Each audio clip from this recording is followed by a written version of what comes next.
بسم اللہ الرحمن الرحیم۔ ابو مسلم خولانی رحمۃ اللہ علیہ کا واقعہ۔ ابو مسلم خولانی رحمۃ اللہ علیہ کہتے ہیں کہ میں حج پر جاتا ہوں، تم میں سے کون تیار ہے؟ تو کوئی 1000 آدمی تیار ہو گئے تو کہنے لگے میرے ساتھ وہ چلے جو نہ توشہ لے نہ پانی لے نہ کوئی پیسہ لے، پھر سفر کیسے ہوگا؟ نہ کھانا نہ پانی نہ توشہ۔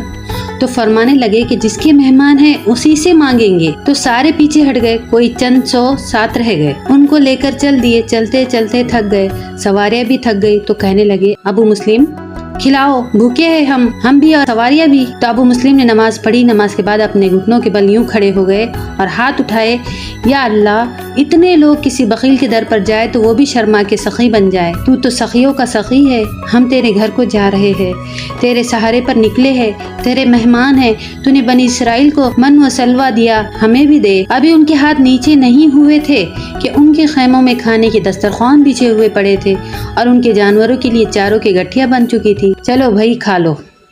جب کھانے کے بعد جو بچ گیا تھا تو ساتھیوں نے کہا یہ رکھ لیتے ہیں۔ تو ابو مسلم فرمانے لگے جب اس نے ابھی کھلایا ہے اگلے وقت میں وہ دوبارہ گرم اور تازہ کھانا کھلائیں گا۔ سارا سفر اسی طرح کیا، یہ بھی مقام آتا ہے۔ چلتے چلتے یہی ابو مسلم خولانی 3000 لشکر لے کر ملک شام پہنچے تو سامنے دریا تھا اور دریا پار کرنا تھا، پل بھی نہیں تھا۔ سواری پر سے اتر کر 2 رکعت نماز پڑھی، یا اللہ تو نے بنی اسرائیل کو دریا میں راستہ دیا تھا اور اب اپنے حبیب صلی اللہ علیہ وسلم کی امت کو بھی راستہ دے۔ پھر آواز لگائی کہ آؤ میرے ساتھ، جس کا کوئی جان اور مال ضائع ہو جائے تو میرے ذمہ لگا لو، میں ذمہ دار ہوں، آ جاؤ۔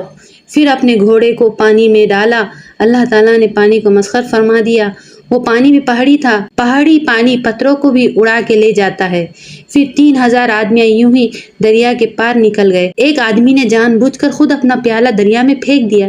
جب دوسری طرف پار ہو گئے تو ابو مسلم خولانی نے کہا ہاں بھائی کسی کا کوئی نقصان ہوا؟ تو اس آدمی نے کہا جی ہاں میرا پیالہ دریا میں چلا گیا۔ پھر جہاں سے دریا پار کیا تھا اس نے کہا یہ ہے تمہارا پیالہ؟ جی ہاں یہ میرا پیالہ ہے۔ کہا اٹھا لو۔ تو میرے بہنوں ایسا تعلق اللہ سے پیدا کرے اور یہ بہت آسان ہے، بہت ہی آسان ہے، نہ دھکے کھانے پڑیں گے، نہ کسی کی خوشامد کرنا پڑے گا، نہ کسی کی جوتیاں اٹھانا پڑیں گا۔ تو سب سے پہلا کام کیا ہے؟ آج ہی ہم سب توبہ کر لے، یا اللہ میری توبہ، یا اللہ میری توبہ قبول کر لے۔ تو کرنے کا کام یہ ہے کہ آج گناہوں سے توبہ کر کے جائے۔ اور دوسرا کام کیا ہے کہ آج کے بعد اپنی زندگی کو آپ صلی اللہ علیہ وسلم کی مبارک زندگی کے مطابق بنانے کی نیت کر لی جائے۔